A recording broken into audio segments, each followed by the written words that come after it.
Hello everyone. In the last video, we set up the multi-agent orchestration. The main agent now coordinates with the three specialist agents for logistics, certificates, and the training policy question. Now in this video, I want to show you how to publish the agent and make it available to the real users. So up until now, we have been testing everything inside the built-in test panel. And that is great for the development, but nobody else can actually use that agent. So publishing is what makes the agent live. It takes your current draft and creates a snapshot that the user interact with on the channels you connect to it. So if you make changes after publishing, users will not see those changes until you publish again. So now a channel is simply the surface where the users reach to the agent. So the Copilot Studio supports quite a few options. There are a demo website for the quick internal testing.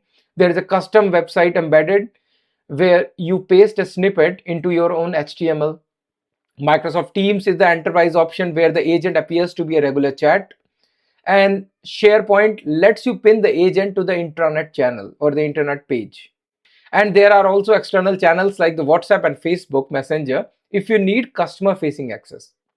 For this video, we are going to focus only on the three: the demo website for a quick smoke test, Teams for enterprise distribution, and the SharePoint for intranet presence.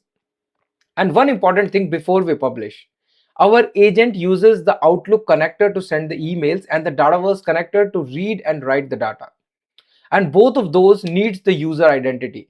So if the authentication is turned off, those tools will silently fail. And we'll verify those settings before we publish anything. So let's check this in lab step by step. I'm in the Copilot Studio now. And let's go to our agent, PSC Workshop Assistant. Actually, we have two agents now. So this is the main agent. Now, this is the first thing to check before publishing.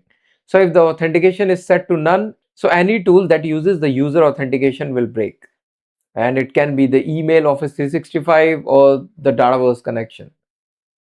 So the right choice should be the Microsoft authentication. So let's go to the security and authentication and authenticate with Microsoft. So it uses the Entra ID authentication. And if you'll switch to no authentication, then the agent becomes open to anyone with the link, and that could be a security risk too. Now let's go back to our agent, and if we publish it, though we have already published, force the newest version and publish. So the publishing takes the snapshot of the current agent configuration and makes it available to all the connected channels. So until this point, we have been mostly working with the draft, and there are few places where we publish it. But the real users on the channel only see the published version. So after you publish, any change you make will not reflect to the users till you publish it again. Now let's go to the channels. So there are multiple channels which are available: demo website, Microsoft channels like 365 and Teams, SharePoint, Teams phone agent, as well as the other channels like web app, Telegram, and the customer engagement hub like Dynamic 365, telephony, ServiceNow. Now you can connect this agent to the multiple channels which are available. So let's connect to Microsoft Teams. So this is our PSC Workshop Assistant, and add channel, and this will enable the agent inside the Microsoft Teams as well as M365 Copilot. And once this is turned on, the users can find the agent in the Teams app catalog. And now there is an option: see in 365, M365, or in the Teams. So click here, open Teams. So use the web instead. And here you see in the Teams, teams.cloud.microsoft, and the agent is here. Let's add it. And let's open.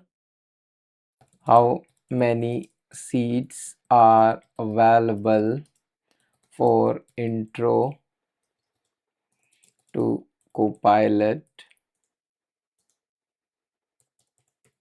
Studio session? So we have to open the connection manager first. So MCP external registration. So let's enable this, and it's connected now. Okay, there are other things which are required. So it uses the Dataverse. So let's connect everything. So everything is connected now. Let's refresh and retry. And now it's not throwing error, because when the agent was being called, at that time it was trying the different knowledge as well as tools, and when the permission wasn't there, so it was failing. So now in the Teams you can see it's providing the answer, and we can trigger our topic also from here. So I want to register for workshop. So what do you want to learn? Compliance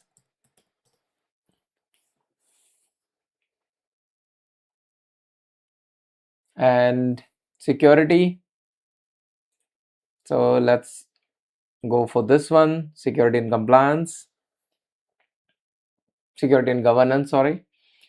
Here, shalendra.chaudhary@gmail.com,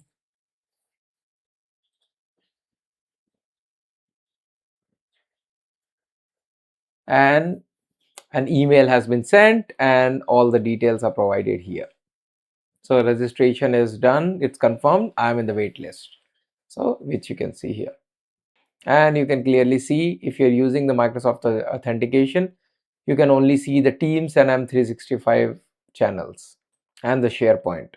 So now I can't show you the demo website because I have to remove it, but it's the same thing. You will just get a prompt like a demo website. Now let's try with the SharePoint. So what it does, it pins the agent to the SharePoint site as a chat widget. So people who visit the SharePoint page will see the agent icon and click on it to start the conversation. And this is useful when the agent is contextual to a specific team or the department. However, for our workshop assistant, pinning it to the trainings team's SharePoint site makes sense, because that is where the people already go for the training information. So let's click on SharePoint.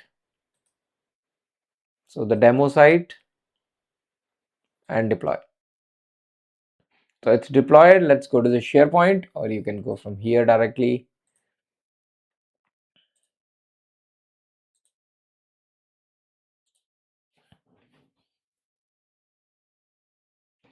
So if you go to the demo site, and there is a few seconds ago it's edited, and you can see the PSC Workshop Assistant here. So click here, and it is open like a document, and now you can chat with it. For example, when is the adaptive card workshop? Now again, because this is a new channel, we have to connect everything, because we are using all this. So let's quickly connect. So everything is connected. Let's go back to our agent and retry. And perfect, we got the answer. So now the agent is responding directly on the SharePoint page, and users don't need to leave where they are. For example, they are in the SharePoint, they are looking for the training, they can just ask the question directly there. Or if they are in the Teams, they can look for this assistant and then they can ask the question there. So now we have tested on mostly two different channels. In the Teams, authentication happens automatically because the user is already signed into Teams. Now adaptive cards render, but with the maximum of 6 actions buttons per card. So there are limitations when you are creating the topics, then you have to think about this. So there is a limitation in the Teams. Now on the SharePoint, the experience is similar to the web widget. So if we would have gone for the demo website, it's similar to that. The authentication uses the SharePoint session. If we'll talk about the agent behavior, it's same everywhere. Whether it's in the SharePoint, whether it's in Teams or the demo website, it will be acting same everywhere. One thing I want to mention is, Now, when we publish the agent to the channel, this is only for the chat messages. However, we created the autonomous form registration. Now that only works when we submit the form. So that flow is completely different. And this one, which we have integrated to Teams and the SharePoint, will only be triggered through the chat messages. So now to summarize this video, we have published the PSC Workshop Assistant and connected it to two different channels. And the teams gave us the enterprise distribution path where the employees can chat with the agent from their daily workspace. And the SharePoint let us pin the agent to the intranet so it lives in the context. So, and the full registration flow worked when we tested it, and we got the adaptive card, and the agent flow ran successfully through the Dataverse, emails were sent, and everything was perfect. Now, the key takeaway is that the publishing is what makes the agent real, and the test panel is mostly for development. So if you want to provide it to the user, you need to provide it to a specific channel so the user can use it. So that's all for this video. See you in the next video.